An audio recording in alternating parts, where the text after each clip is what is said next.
मैं भी बनूंगा आईपीएस। खाने के पैसे हैं नहीं आईपीएस बनेगा। हाँ बनूंगा। कनपट्टी को जाके हर साल यहाँ सैकड़ों बच्चे आते हैं आईएएस आईपीएस बनने। क्या सब बोला तू? तुम्हारा लड़ाई है ये, हम सबका लड़ाई है।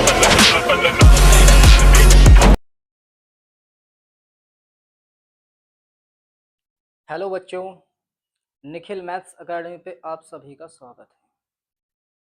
देखिए बच्चों, आज का जो हमारा टॉपिक है वो है दो चरों वाला रैखिक समीकरण यानी linear equation in two variable.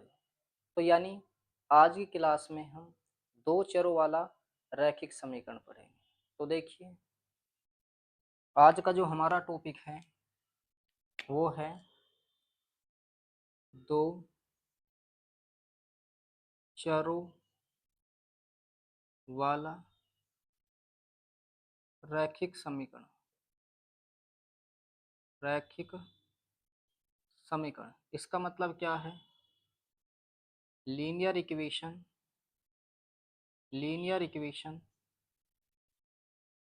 Linear equation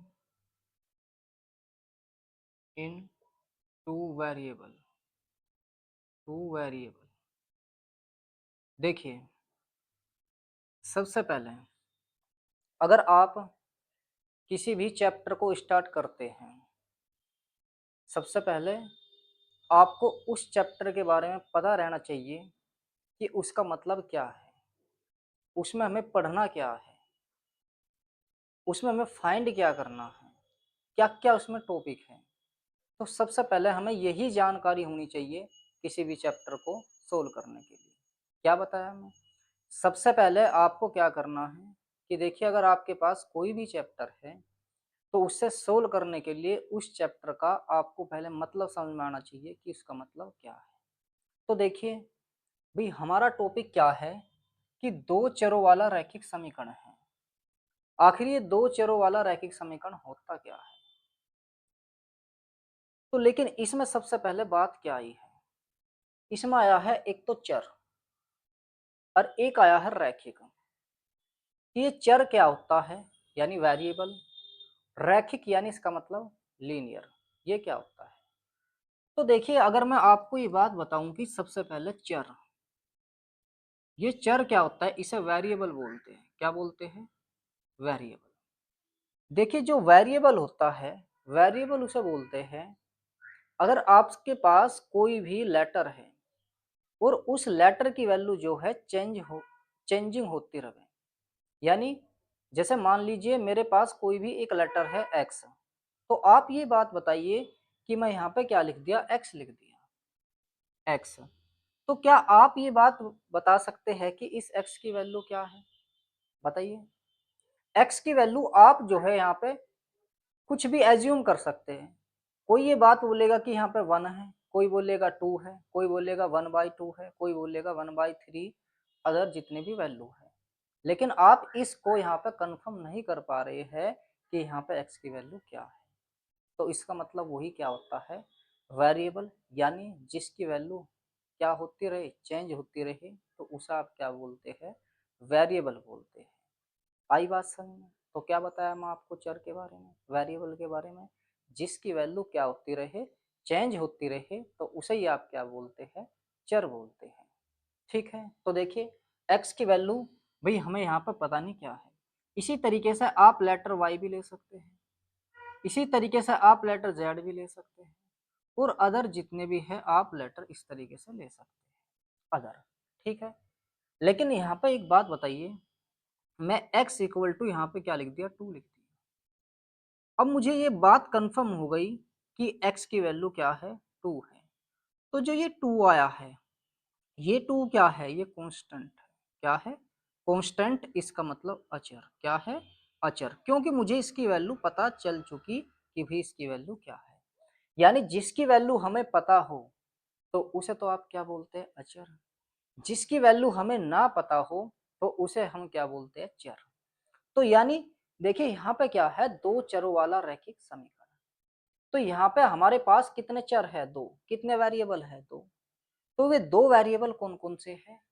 कौन कौन से है वे दो वेरिएबल? एक तो क्या है x और एक क्या है y। क्या है? एक तो x है और एक क्या है y है। अब यहाँ पर आया है क्या? रैखिक। क्या है? रैखिक। इसका मतलब है लीनियर। भाई लीनियर का मतलब क्या होगा? लीनियर का मतलब अब आप एक तरीके से देखिए, एक लाइनिंग। क्या है? लाइनिंग। पर लेकिन यहाँ पर चैप्टर के अकॉर्डिंग पढ़िए। चैप्टर के अकॉर्डिंग क्या है? देखिए जो आपके पास ये जो दो क्या दिए हुए हैं, वेरिएबल दिए हैं, यानी दो चर दिए हैं, अगर इनकी पावर यानी इनकी घात, इनकी डिग्री अगर वन वन है, कितनी है? वन, ओनली वन है, तो वहां पे वो क्या कहलाएगा? रैखिक कहलाएगा। क्या कहलाएगा? रैखिक। आई बात समझ में आपकी? तो मैं क्या बताया आपको कि देखिए दो चरों वाला जो रैखिक समीकरण होगा वो क्या होगा? उसमें कितने चर होंगे? दो। X y. चर में आपको बता ही दिया है क्या होता है चर। चर वो होता है जिसकी वैल्यू चेंजिंग होती रहे। ठीक है, यहाँ पे आपको ये बात बताई है। इसके बाद क्या है? रैखिक। रैखिक का मतलब क्या बताया है? जो आपके पास ये दो चर दे रखे हैं, दो वेरिएबल दे रखे हैं, इनकी पावर कितनी होनी चाहिए? वन होनी चाहिए। तो इसका मतलब इसी से ही एक इक्वेशन बनती है हमारी, और वो क्या बनती है? रैखिक समीकरण। क्या बनती है? रैखिक समीकरण। जिसमें कितने वेरिएबल होंगे? टू।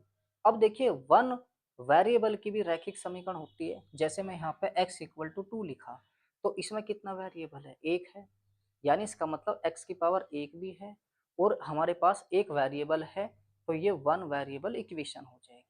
लेकिन चैप्टर में हम क्या पढ़ रहे हैं? क्या इस टॉपिक में क्या पढ़ रहे हैं? Two variable. यानी इसमें कितने वेरिएबल होने चाहिए? दो वेरिएबल होने चाहिए। ठीक है। रैखिक, रैखिक का मतलब क्या है? पावर कितनी होनी चाहिए? वन वन होनी चाहिए। तो उसका मतलब वो दो चरों वाला रैखिक समीकरण बन जाता है। वो कैसे बनता है? देखिए अगर मैं बात करूं रैखिक समीकरण की, दो चरों वालों की, जो स्टैंडर्ड फॉर्म होता है उसका, तो उसका स्टैंडर्ड फॉर्म क्या होता है? वो होता है ए एक्स प्लस के बी वाई इक्वल टू सी। क्या होगा? ए एक्स प्लस के बी वाई इक्वल टू क्या होगा? सी। ये इसका क्या होता है? एक स्टैंडर्ड फॉर्म होता है। क्या होता है? Standard form. अब मुझे एक बात बताइए, इसमें कितने वेरिएबल है? दो वेरिएबल है, एक x है और एक क्या है? y है। यहाँ पे पावर कितनी है? वन। यहाँ पे पावर कितनी है? वन। तो इसका मतलब क्या है? रैखिक है, यानी इसका मतलब लीनियर भी है। आई बात समझ में? तो यानी अगर आप इसका एक मानक रूप देखें, एक स्टैंडर्ड फॉर्म देखें, तो वो क्या होता है? ए एक्स प्लस के बी वाई बराबर क्या होगा? सी। या आप अदर तरीके से एग्जाम्पल से आप ऐसे भी लिख सकते हैं, टू एक्स प्लस के थ्री वाई इक्वल टू क्या है? फाइव। जो ये टू, थ्री और फाइव है, ये है कांस्टेंट। क्या है? कांस्टेंट। लेकिन देखिए जो एक्स और वाई है, ये हमारे पास क्या है? चर। क्या है? चर। इसका मतलब ये वेरिएबल है। क्या है? वेरिएबल है। तो बताइए इतनी बात आपको समझ में आई? तो चैप्टर का मतलब आपको पता चल गया क्या है? चैप्टर का मतलब क्या है? यहाँ पे टू क्या? Linear equation in two variable, यानी इसका मतलब है दो चरों वाला रैखिक समीकरण। हमारे पास दो चर भी है, पावर वन वन भी है, तो इसका मतलब ये ए एक्स प्लस के बी वाई जो है एक स्टैंडर्ड फॉर्म बन गया किसका? रैखिक समीकरण का। इतनी बात आपकी समझ में आ रही है? अब देखिए इसी रैखिक समीकरण में हम पढ़ने वाले क्या है। देखिए मुझे एक बात बताइए, आपके पास अगर दो लाइन है, क्या है? दो लाइन, एक तो एक्स एक्सिस है और एक क्या है? Y axis. वो एक्स एक्सिस और वाई एक्सिस के कुछ वैल्यू ऐसी भी होती है, क्या होती है? अगर आप उसे ग्राफ पर डिनोट करते हैं कि वे एक दूसरे को क्या करती है? इंटरसेक्टिंग। इंटरसेक्टिंग का मतलब एक दूसरे को कट करती है। कुछ वैल्यू उसमें ऐसी होती है जो एक दूसरे के क्या होती है? पैरेलल होती है, यानी समांतर होती है। कुछ वैल्यू उसमें क्या होती है? जो एक दूसरे के क्या हो? कोइंसिडेंट, यानी इसका मतलब एक दूसरे के ऊपर हो। तो उसका मतलब क्या है? वहां पे क्या है? कोइंसिडेंट, यानी इसका मतलब संपाती होता है उसमें। किसमें? जो हमारे पास क्या दिए है? टू वेरिएबल दिए है, दो लाइन दी है, एक तो एक्स एक्सिस की और एक वाई एक्सिस की। आई बात समझ में? तो यानी इसका मतलब क्या है? हम इसमें पढ़ने वाले अब क्या है? क्या टॉपिक है हमारा? हमारा जो टॉपिक है अब इसमें, सबसे पहला जो हमारा टॉपिक है वो टॉपिक क्या है? देखिए इसमें पढ़ना है हमें कोइंसिडेंट। क्या पढ़ना है? कोइंसिडेंट। कोइंसिडेंट का मतलब क्या होता है? संपाती। क्या होगा? संपाती। इसके बाद दूसरा जो हमारे पास टॉपिक है वो है इंटरसेक्टिंग। क्या है? इंटरसेक्टिंग। क्या होगा? इंटरसेक्टिंग। इंटरसेक्टिंग का मतलब यहाँ पर होता है प्रतिच्छेद। क्या होता है? प्रतिच्छेद। इसके बाद हमारे पास जो तीसरा टॉपिक है वो है पैरेलल। क्या है? पैरेलल। पैरेलल का मतलब होता है समांतर। क्या होता है? समांतर। अब देखिए हम इसी के बारे में पढ़ेंगे कि संपाती क्या होता है, प्रतिच्छेद क्या होता है, समांतर क्या होता है, अकॉर्डिंग टू क्या, टू वेरिएबल यानी कि क्या होता है, दो चरों वाले रैखिक समीकरण में। तो देखिए पहला टॉपिक हमारा क्या है? पहला टॉपिक है संपाती। क्या होगा? संपाती। संपाती का मतलब आपको पता है कोइंसिडेंट। क्या होगा? कोइंसिडेंट। देखिए संपाती, संपाती का मतलब है अगर आपके पास, देखिए अगर आपके पास एक तो है एक्स एक्सिस और एक क्या है, वाई एक्सिस, यानी एक लाइन तो है एक्स एक्सिस की और एक लाइन क्या है, वाई एक्सिस की। क्या बताया मैं? एक लाइन तो क्या है, एक्स एक्सिस की, और एक लाइन क्या है, वाई एक्सिस की। अगर वे एक दूसरे से अटैच हो, क्या हो, एक दूसरे से अटैच हो, जैसे सपोज करिए कि हमारे पास एक्स एक्सिस की एक वैल्यू मिली, इसी तरीके से वाई एक्सिस की एक वैल्यू मिली इसी के ऊपर, ठीक है, तो मतलब एक दूसरे से क्या है, ये अटैच है। क्या है? अटैच। तो इसका मतलब क्या होगा? संपाती। देखिए ऐसे समझिए, सपोज करिए कि हमारे पास यहाँ पे ए बी क्या है, एक लाइन है। क्या है? ए बी एक लाइन है। अगर इसी से ही टच करते हुए ऊपर को, यानी इसी से ही अटैच होती हुई एक लाइन है सी डी। क्या है?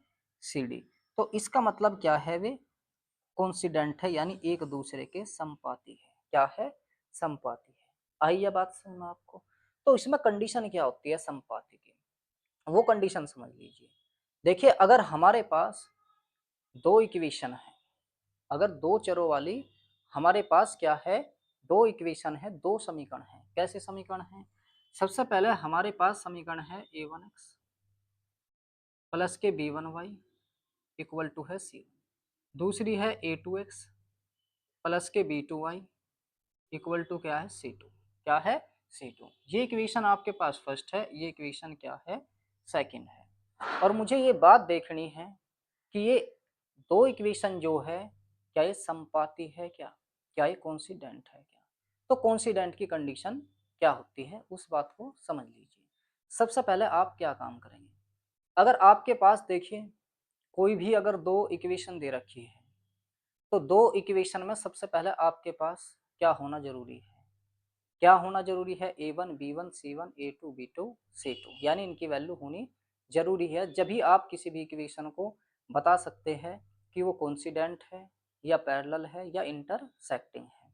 तो पहले समझिए, देखिए मैं एग्जांपल के थ्रू सब आपको चीज को सब समझाऊंगा, ठीक है। तो देखिए अगर आपके पास दो इक्वेशन है और आपको ये बात देखनी है कि भाई ये क्या है, संपाती है क्या, यानी कोइंसिडेंट है क्या, तो कोइंसिडेंट कैसे पता करेंगे? तो देखिए सबसे पहले आप कंपेयर करेंगे, कंपेयर करने के बाद इक्वेशन में क्या काम करेंगे, a1 की वैल्यू फाइंड करेंगे, b1 की वैल्यू फाइंड करेंगे, c1 की वैल्यू फाइंड करेंगे, a2 की वैल्यू फाइंड करेंगे, b2 की वैल्यू फाइंड करेंगे और c2 की वैल्यू फाइंड करेंगे, ठीक है।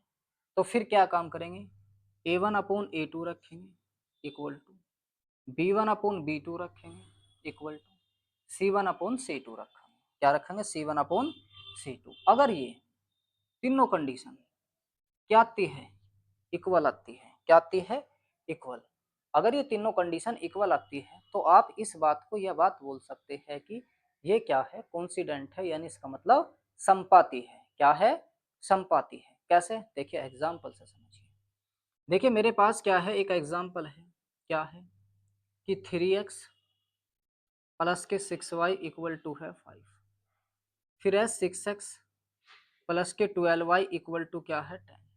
ये हमारे पास एक दो इक्वेशन दी है, इन दोनों इक्वेशन में मुझे ये बात देखनी है क्या ये संपाती है क्या या कोइंसिडेंट है क्या। तो क्या काम करेंगे आप, सबसे पहले आप जो आपके पास स्टैंडर्ड फॉर्म होता है, स्टैंडर्ड फॉर्म से आप क्या काम करेंगे, सबसे पहले कंपेयर करेंगे। तो अगर आप इसमें कंपेयर करते हैं तो कंपेयर करने के जस्ट बाद ये बात देखिए, सबसे पहले तो इक्वेशन ये फर्स्ट है, ये इक्वेशन क्या है, सेकंड। देखिए यहाँ पे x की मल्टीप्लाई में कौन है, a1, यहाँ पे x की मल्टीप्लाई में कौन है 3, तो इसका मतलब a1 की वैल्यू क्या है 3। y के कोफिशिएंट में y के मल्टीपल में देखिए, यहाँ पे गुणा में देखिए क्या है 6, यहाँ पे y के मल्टीपल में क्या है b1, तो इसका मतलब b1 की वैल्यू कितनी है 6। अब यहाँ पर देखिए c1 की जगह कौन है 5, तो c1 इक्वल टू आ जाएगा 5। अब इसी इक्वेशन में दूसरे वाली में देखिए x का कोफिशिएंट 6, x का कोफिशिएंट a2, तो यानी a2 की वैल्यू है हमारे पास कितनी यहाँ पर 6। इसी तरीके से यहाँ पे b2 की वैल्यू क्या आ जाएगी 12, इसी तरीके से c2 की वैल्यू क्या आ जाएगी 10। ठीक है, इसके बाद क्या फॉर्मूला लगाना है आपको कि a1 अपॉन क्या a2, b1 अपॉन कितना b2, c1 अपॉन कितना c2, तो रखिए वैल्यू पुट करिए। a1 की जगह रखेंगे 3, a2 की जगह क्या रखेंगे 6, b1 की जगह क्या रखेंगे 6 अपॉन 12, c1 अपॉन c2 का मतलब 5 अपॉन 10। देखिए 3 से 1 बार 2 बार, ये 1 ये 2 ये 1 ये 2, तो इसका मतलब 1 अपॉन 2 1 अपॉन 2 1 अपॉन 2, यानी ये क्या है इक्वल आ रहा है, क्या आ रहा है इक्वल। देखिए तीनों इक्वल आ रहे हैं, तो जब अगर ये तीनों इक्वल आ रहे हैं, तीनों कंडीशन क्या आ रही है इक्वल आ रही है, तो आप इस बात को यह बात बोल सकते हैं कि ये क्या है कोइंसिडेंट है, यानी इसका मतलब संपाती है। बताइए ये बात आपकी समझ में आई क्या? और संपाती में भी कंडीशन और होती है, क्या कंडीशन होती है देखिए।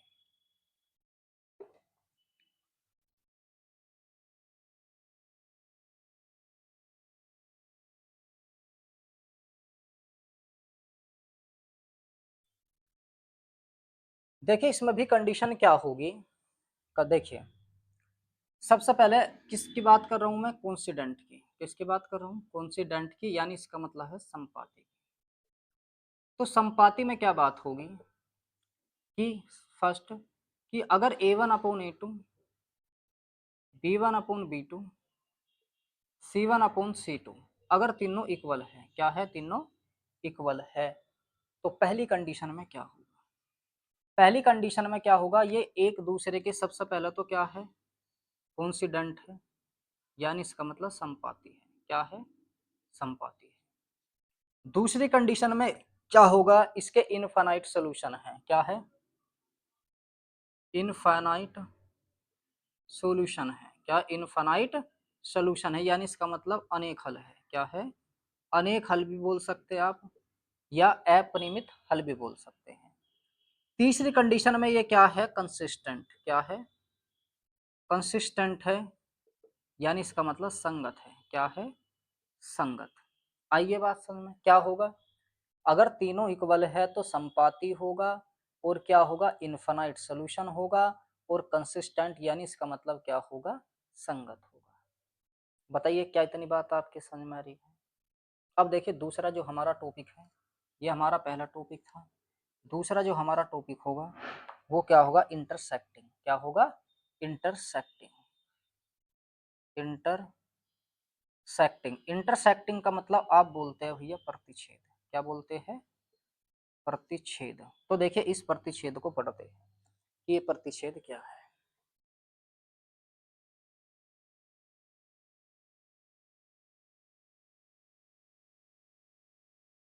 देखिए कंडीशन हमारी वही रहेगी, इक्वेशन हमारी वही रहेगी, ठीक है। तो देखिए अगर हमारे पास दो इक्वेशन दी है a1x plus b1y equal to c1, a2x plus के b2y इक्वल टू c2, दो इक्वेशन दी है, और मुझे ये बात पता करना है कि ये क्या है इंटरसेक्टिंग है क्या, क्या है इंटरसेक्टिंग है क्या। तो इंटरसेक्टिंग में कैसे पता चलेगा, सबसे पहला आप क्या वही कंपेयर करेंगे, क्या रखेंगे a1 upon a2, b1 upon b2, c1 upon c2। अगर इंटरसेक्टिंग की बात आई है तो इंटरसेक्टिंग में कोई भी इक्वल नहीं होगा, इसका मतलब क्या होता है कोई भी इक्वल नहीं है।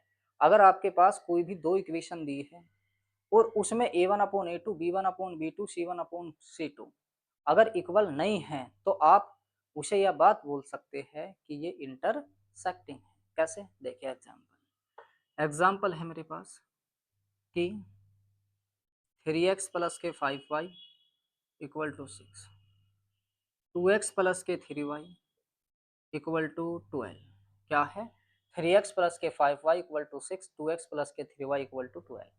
सबसे पहले आपको क्या काम करना है आपको मैं क्या बताया है, जो आपके पास स्टैंडर्ड फॉर्म दिया है उससे पहले आपको क्या करनी है, कंपेयर करनी है। अगर आप कंपेयर करते हैं तो कंपेयर करने के बाद मुझे एक बात बताइए, एक्स का कोफिशिएंट यहाँ पे क्या है, a1, या आप ऐसे भी बोल सकते हैं a1 b1 c1 a2 b2 c2। तो a1 की वैल्यू क्या है आपके पास 3, b1 की वैल्यू क्या है 5, c1 की वैल्यू क्या है 6। अब a2 की वैल्यू क्या है 2, b2 की वैल्यू क्या है 3, c2 की वैल्यू क्या है 12। ठीक है, अब इसके बाद क्या फॉर्मूला लगाएंगे, a1 अपॉन क्या a2, b1 अपॉन क्या b2, c1 अपॉन क्या c2। अब a1 की जगह रखेंगे 3/2, 5/3, b1 अपॉन b2, c1 ये क्या होगा 6/12, इसका मतलब क्या हो जाएगा 1/2। तो मुझे एक बात बताइए, क्या इनमें से कोई भी इक्वल है, नहीं है। तो कोई भी जब इक्वल नहीं है तो इसका मतलब क्या होगा, इंटरसेक्टिंग। क्या होगा, इंटरसेक्टिंग। आइए बात आपके सामने, तो इंटरसेक्टिंग वैसे होता क्या है, इंटरसेक्टिंग का मतलब क्या है, देखिए अगर आपके पास कोई भी लाइन है, एक तो एक्स एक्सिस है और एक क्या है, वाई एक्सिस।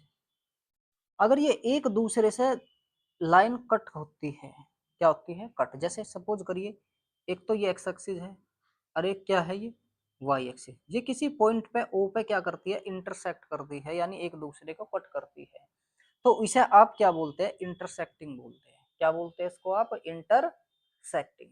आइए बात समझ में, तो इंटरसेक्टिंग का मतलब होगा, अगर आपके पास कोई भी लाइन दी है, एक तो एक्स एक्सिस की एक वाई एक्सिस की, अगर वे एक दूसरे को क्या करते हैं, कट करते हैं कहीं पे इस तरीके से, तो वो आपका क्या बन जाएगा, इंटरसेक्टिंग बन जाएगा, यानी इसका मतलब प्रतिच्छेद बन जाएगा। आई बात समझ। तो प्रतिच्छेद में कंडीशन क्या होगी, सबसे पहले क्या होगा कि a1 upon a2, b1 upon b2, c1 upon c2 कोई भी इक्वल नहीं होने का। एक तो सबसे पहली बात आपकी ये है, ठीक है। तो इसमें क्या है, देखिए पहली कंडीशन में क्या होगा, एक तो ये होगा इंटरसेक्टिंग। क्या होगा, इंटरसेक्टिंग। दूसरी कंडीशन में क्या होगा, दूसरी कंडीशन में होगा इसका यूनिक सोल्यूशन होगा। क्या होगा, यूनिक सॉल्यूशन। यूनिक सॉल्यूशन का मतलब होता है अद्वितीय हल। क्या होगा, अद्वितीय हल, या आप इसका क्या बोल सकते हैं, एक हल। एक हल भी बोल सकते हैं। क्या बात बोल सकते हैं, एक हल। इसका बताइए है आपको प्रतिच्छेद। इसके बाद तीसरी कंडीशन क्या होगी, तीसरी कंडीशन ये भी क्या होगा, संगत होगा, यानी कंसिस्टेंट होगा। क्या होगा, कंसिस्टेंट, यानी संगत। क्या है, संगत। आइए बात आपके समझ में, क्या बोला है कि मैं देखिए अगर इंटरसेक्टिंग है, इंटरसेक्टिंग का मतलब क्या होगा, एक लाइन एक्स एक्सिस की है, एक लाइन वाई एक्सिस की है, वो एक दूसरे को क्या करती है, कट करती है, प्रतिच्छेद करती है, तो वही आपका इंटरसेक्टिंग यानी प्रतिच्छेद कहलाता है। कंडीशन तीनों कोई भी बराबर नहीं होने के, वो मैं आपको एग्जाम्पल से समझा दिया। इसमें कंडीशन क्या होगी, अगर कोई बराबर नहीं है तो इंटरसेक्टिंग यानी प्रतिच्छेद। दूसरी कंडीशन यूनिक सोल्यूशन, इसका अद्वितीय हल होगा। तीसरी कंडीशन में क्या होगा, कंसिस्टेंट, यानी ये क्या होगा, संगत होगा। अब इसके बाद तीसरा जो हमारा टॉपिक है वो है पैरेलल। क्या है, पैरेलल, यानी इसका मतलब समांतर। क्या होगा, समांतर। तो देखिए हम समांतर के बारे में पढ़ते हैं, समांतर क्या होता है।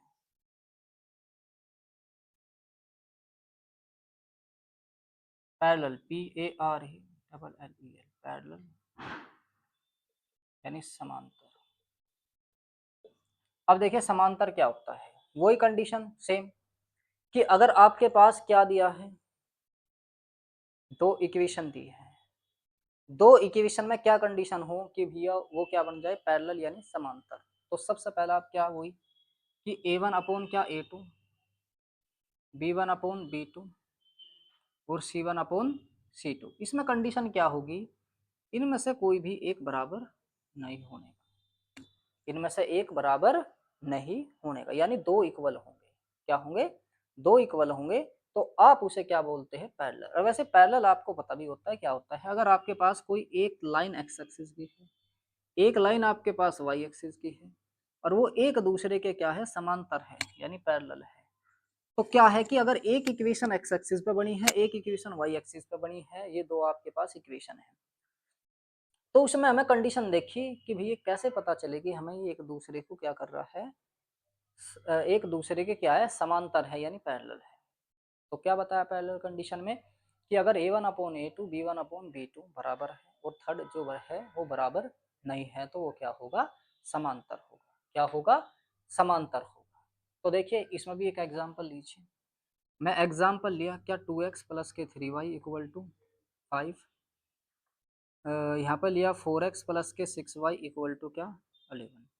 अब कंपेयर करिए, कंपेयर करने के बाद जैसे आपको पिछले उसमें बताया है कि ये तो क्या है a1, ये क्या है b1, ये c1 इक्वल टू 5। इसी तरीके से मैं a2 बराबर 4, b2 बराबर 6, c2 बराबर क्या है 11।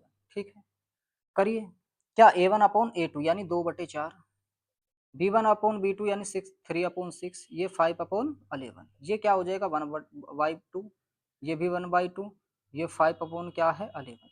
अब इसमें कंडीशन देखिए कि दो इक्वल आ रहा है, एक इक्वल नहीं आ रहा है, तो इसका मतलब क्या है, पैरेलल, यानी इसका मतलब समांतर है।